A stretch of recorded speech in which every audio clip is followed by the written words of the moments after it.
নন্দিতা শইকীয়াৰ যিটো ঘটনা হ'ল আমি অত্যন্ত দুখ পাইছোঁ আৰু নন্দিতা শইকীয়াৰ যিটো মানে ঘটনাৰ প্ৰতি ৰিণ্টু শৰ্মা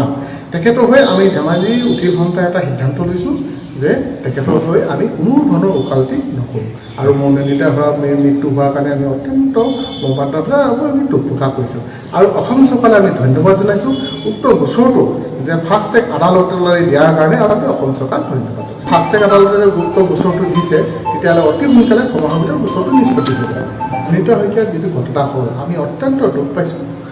আৰু নন্দিতা শইকীয়াৰ যিটো মানে ঘটনাৰ প্ৰতি ৰিণ্টু শৰ্মা তেখেতৰ হৈ আমি ধেমাজি উকিল সন্থাই এটা সিদ্ধান্ত লৈছোঁ যে তেখেতৰ হৈ আমি কোনো ধৰণৰ ওকালতি নকৰোঁ আৰু নন্দিতাৰ মৃত্যু হোৱাৰ কাৰণে আমি অত্যন্ত মৰ্মান্তিত আৰু আমি দুখ প্ৰকাশ কৰিছোঁ আৰু অসম চৰকাৰলৈ আমি ধন্যবাদ জনাইছোঁ উক্ত গোচৰটো যে ফাষ্ট ট্ৰেক আদালতলৈ দিয়াৰ কাৰণে আমি অসম চৰকাৰক ধন্যবাদ জনাইছোঁ ফাষ্ট ট্ৰেক আদালতে উক্ত গোচৰটো দিছে তেতিয়াহ'লে অতি সোনকালে ছমাহৰ ভিতৰত গোচৰটো নিষ্পত্তি হৈ যাব